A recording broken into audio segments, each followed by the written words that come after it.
전능하사 천지를 만드신 하나님 아버지를 내가 믿사오며 그 외아들 우리 주 예수 그리스도를 믿사오니 이는 성령으로 잉태하사 동정녀 마리아에게 나시고 본디오 빌라도에게 고난을 받으사 십자가에 못 박혀 죽으시고 장사한 지 사흘 만에 죽은 자 가운데서 다시 살아나시며 하늘에 오르사 전능하신 하나님 우편에 앉아 계시다가 저리로서 산자와 죽은 자를 심판하러 오시리라.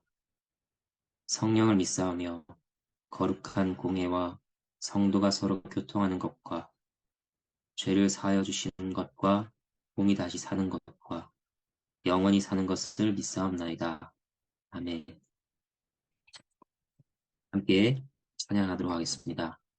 찬송가 484장입니다. 찬송가 484장 1절과 2절입니다.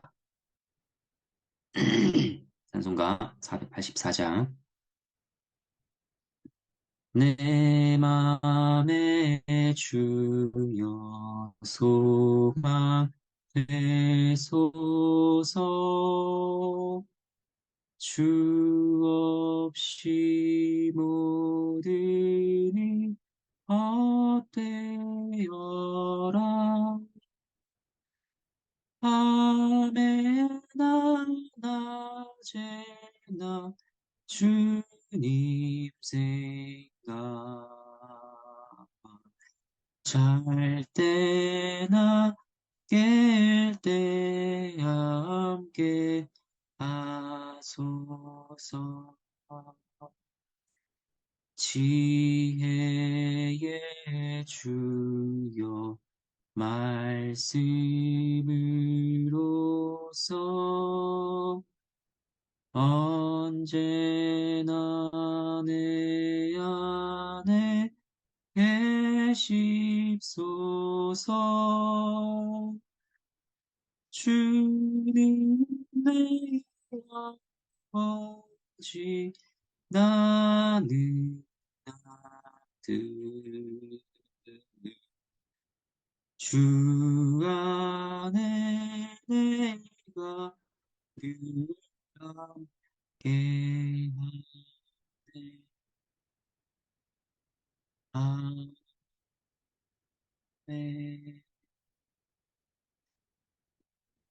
오늘 함께 보실 말씀은 마태복음 25장 1절에서 13절 말씀입니다.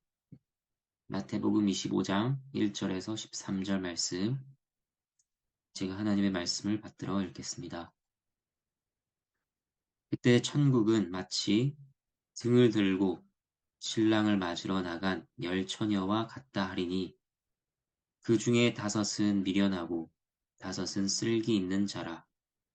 미련한 자들은 등을 가지되 기름을 가지지 아니하고 쓸기 있는 자들은 그릇에 기름을 담아 등과 함께 가져갔더니 신랑이 더디오므로 다 졸며 잘세 밤중에 소리가 나되 보라 신랑이로다 맞으러 나오라 하매 이에 그 처녀들이 다 일어나 등을 준비할세 미련한 자들이 쓸기 있는 자들에게 이르되 우리 등불이 꺼져가니 너의 기름을 좀 나눠 달라 하거늘 쓸기 있는 자들이 대답하여 이르되 우리와 너희가 쓰기에 다 부족할까 하노니 차라리 파는 자들에게 가서 너희 쓸 것을 사라 하니 그들이 사러 간 사이에 신랑이 오므로 준비하였던 자들은 함께 혼인잔치에 들어가고 문은 닫힌지라.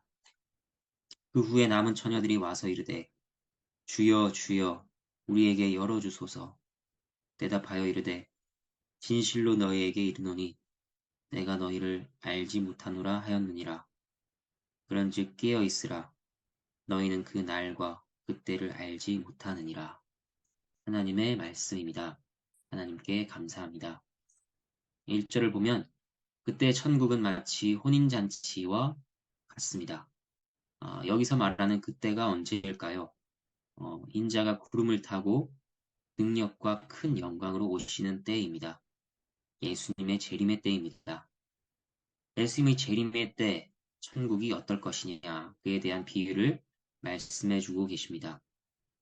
예수님께서는 특별히 유대인의 결혼 풍습에 천국을 빗대어 설명하십니다. 이 장면이 우리에게 낯설 수 있습니다.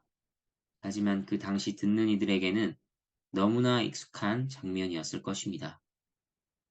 유대인의 풍습에서 결혼은 보통 해가 진 이후에 시작됩니다. 먼저 신랑과 신랑 친구들이 신랑의 집을 떠납니다. 그래서 신부의 집으로 갑니다. 그때 신부의 들러리들이 등을 들고 있다가 그들을 영접하는 것입니다. 그 다음 결혼 예식을 하고 결혼식 뒤에는 모든 이들이 피로연을 위해 신랑의 집으로 돌아갔죠. 그러한 과정의 일부를 오늘 비유는 보여주고 있습니다. 본문의 혼인에서 어떤 일이 있습니까? 열 처녀들이 신랑을 맞으러 나갔습니다. 이 열 처녀들은 신부의 들러리들입니다. 신랑을 기다리는데 오지를 않습니다. 그래서 다 졸며 자고 있습니다. 이를 통해 보게 되는 재림 때의 천국은 어떤 것일까요? 첫 번째는 그것이 생각한 것보다 더디 온다는 것입니다. 모든 처녀가 기다리긴 기다렸습니다. 그런데 5절을 보면 신랑이 더디 오므로 다 졸았다고 합니다. 그 정도로 예상했던 것보다 늦게 온 것입니다. 어떤 사람들은 말합니다. 왜 이렇게 주님께서 오지 않으시는가? 하지만 이와 관련하여 베드로는 우리에게 이렇게 설명합니다. 베드로후서 3장 9절 말씀. 주의 약속은 어떤 이들이 더디다고 생각하는 것 같이 더딘 것이 아니라 오직 주께서는 너희를 대하여 오래 참으사 아무도 멸망하지 아니하고 다 회개하기에 이르기를 원하시느니라. 우리 예상보다 그때가 더디게 오는 것을 보며 우리가 떠올릴 것은 무엇입니까? 하나님께서 오래 참으시는구나 하는 것입니다. 이것을 생각해야 합니다. 그리고 하나님께서 참으시는 이유가 무엇입니까? 아무도 멸망하지 않고 다 회개하기에 이르기를 원하시기 때문입니다. 우리는 자신의 안위와 유익을 챙기기에만 급급한 사람들입니다. 하지만 하나님께서는 모든 사람들을 두루 살피십니다. 오래 참으시고 주의 백성들을 건져내십니다. 우리가 구원받은 것도 그렇게 주님께서 오래 참으셨기 때문임을 우리는 잊지 말아야 합니다. 그리고 주의 때가 더디다고 느껴질 때 의식적으로 이것을 기억하며 감사를 드리고 하나님께 영광을 올려드려야 합니다. 이제 두 번째로 재림 때 천국은 어떠한가? 그것은 갑자기 임한다고 하는 것입니다. 신랑은 전혀 예상하지 못한 때에 왔습니다. 재림 때의 천국이 그렇습니다. 전혀 예상하지 못한 때에 맞이하게 될 것입니다. 그래서 이에 대한 결론이 무엇입니까? 13절 말씀. 그런즉 깨어 있으라. 너희는 그 날과 그때를 알지 못하느니라고 하십니다. 그렇다면 깨어 있는 것이 무엇일까요? 본문을 보면 슬기 있는 다섯 처녀와 미련한 다섯 처녀가 대조되고 있습니다. 이들의 차이는 무엇입니까? 그들의 슬기와 미련은 지적인 능력에 달린 것이 아닙니다. 기름을 그릇에 담아서 준비했느냐, 그렇지 않았느냐입니다. 기름은 무엇에 필요한 것인가요? 어둠을 밝히는 등이 더 오래 지속되도록 하는 것입니다. 그러니까 이를 통해 깨어 있으라는 말의 의미를 살피면 어떻게 됩니까? 가지고 있는 빛이 지속되게 준비하라는 것입니다. 밤에 신랑을 맞이하기 위해 들고 있었던 등과 같이 주님께서는 우리에게 어둠을 비추는 빛을 허락하셨습니다. 이것은 영적인 빛입니다. 이 빛은 우리 스스로 소유하고 있는 빛이 아닙니다. 그리스도로 인해 허락하신 진리의 빛이며 생명의 빛입니다. 이 빛이 어두운 세상을 비춥니다. 깨어있는 것, 이 빛이 지속되도록 준비하는 것은 구체적으로 무엇일까요? 몇몇 구절을 통해 확인해 보겠습니다. 먼저 데살로니가 전서 5장 5절에서 8절입니다. 제가 읽어드리겠습니다. 너희는 다 빛의 아들이요 낮의 아들이라. 우리가 밤이나 어둠에 속하지 아니하나니 그러므로 우리는 다른 이들과 같이 자지 말고 오직 깨어 정신을 차릴지라. 이러면서 8절은 말합니다. 우리는 낮에 속하였으니 정신을 차리고 믿음과 사랑의 호심경을 붙이고 구원의 소망의 투구를 쓰자. 깨어있는 게 무엇이냐? 빛이 지속되도록 준비하는 것이 무엇이냐? 믿음과 소망과 사랑으로 무장하는 것입니다. 우리 안에 믿음이 있습니까? 소망이 있나요? 사랑이 있습니까? 이것을 신경 쓰며 이 믿음, 소망, 사랑이 더욱 고정되고 단단해지도록 하는 것입니다. 그것이 깨어 있는 것입니다. 그리고 베드로전서 4장 7절 말씀입니다. 만물의 마지막이 가까이 왔으니 그러므로 너희는 정신을 차리고 근신하여 기도하라. 깨어 있는 것, 준비하는 것이 무엇인가요? 근신하여 기도하는 것입니다. 근신한다는 말은 스스로 삼가고 조심하는 것입니다. 그리고 원어를 보면 신중하다, 분별하다는 의미가 있습니다. 그러니까 깨어 있는 것은 분별하는 것입니다. 무엇이 죄인지, 무엇이 하나님께서 기뻐하시는 바인지를 분별하는 것입니다. 그런데 이러한 분별은 오직 말씀의 기준을 가지고 있을 때 가능한 것입니다. 하나님의 말씀 없이 스스로 조심하는 것은 아무런 소용이 없습니다. 그렇게 말씀으로 분별하는 가운데 기도하는 것입니다. 말씀과 기도.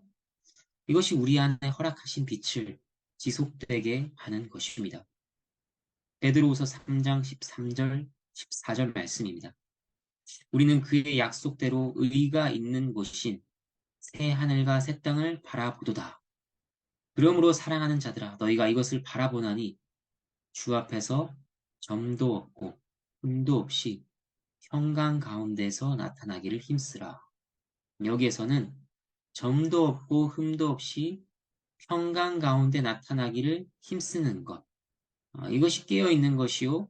주님의 재림 때 천국을 맞이하기 위해 준비하는 것입니다. 여러분, 미련한 다섯 처녀에게는 혼인잔치의 문이 닫혔습니다. 그들에게 주님께서 이렇게 말씀하셨죠. 내가 너희를 알지 못하노라. 단지 혼난 정도가 아니라 혼인잔치에서 배제되었습니다. 천국에 들어가지 못한 것입니다. 우리 모두가 본문을 통해 주님의 경고를 받기를 바랍니다. 하지만 이러한 경고의 마음이 짓눌려 절망에 갇히게 되지는 않기를 바랍니다. 데살로니가 전서 5장에서 바울은 주님의 재림의 때에 대한 권면들을 쭉 이어서 합니다. 그러다 마지막을 이렇게 마무리합니다. 데살로니가 전서 5장 23절과 24절 말씀.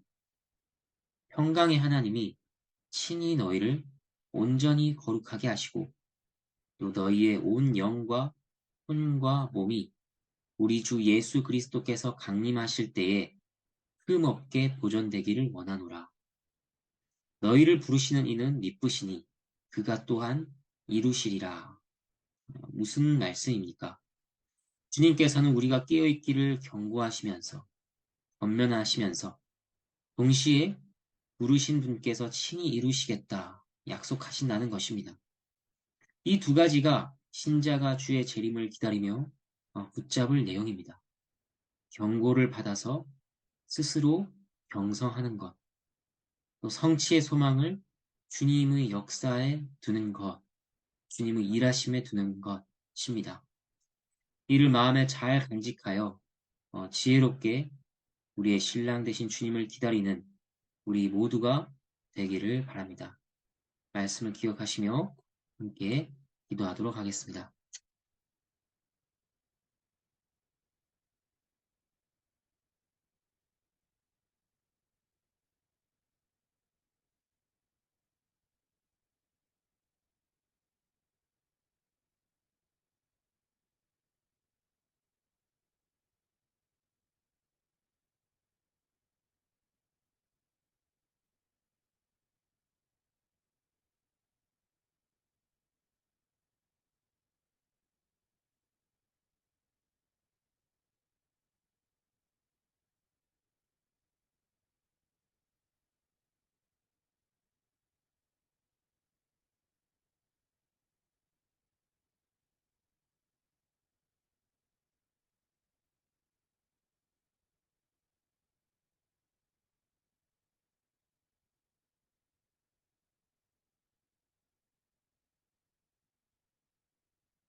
기도를 보겠습니다. 하나님 아버지, 오늘도 주님의 말씀을 들려주시니 감사를 드립니다. 주님께서는 언제 주님의 때가 닥칠지 모르니 저희에게 기도하고 준비하고 깨어있으라고 말씀하십니다. 저희가 오늘 하루를 살아갈 때에도 말씀을 붙들게 하시고 항상 기도하게 하시며 주님과 동행하게 하여 주시옵소서. 저희의 믿음과 소망과 사랑을 점검하게 하시고 또한 흠없이 주님 앞에 나타나도록 힘쓰는 하루가 되게 하여 주시옵소서. 우리에게 모든 것들을 이루시는 분이 하나님이시오니 하나님께 소망을 두고 위로를 얻으며 오늘 하루를 살아가게 하여 주시옵소서. 저희의 마음이 신랑을 기다리는 신부와 같이 간절함으로 사랑함으로 가득 차게 하여 주시옵소서. 여러 가지 삶의 문제 속에서 이를 잊지 않게 하시고 주님 안에서 또 평강을 누리는 하루가 되게 하여 주시옵소서. 하나님께 감사를 드리며 예수님 이름으로 기도합니다. 주님께서 가르쳐 주신 기도로 함께 나가겠습니다. 하늘에 계신 아버지여, 이름이 거룩히 여김을 받으시오며 나라가 임하시오며 뜻이 하늘에서 이루어진 것 같이 땅에서도 이루어지이다. 오늘 우리에게 일용할 양식을 주시옵고 우리가 우리에게 죄 지은 죄를 사하여 준 것 같이 우리 죄를 사하여 주시옵고 우리를 시험에 들게 하지 마시옵고 다만 악에서 구하시옵소서. 나라와 관세와 영광이 아버지께 영원히 있사옵나이다. 아멘.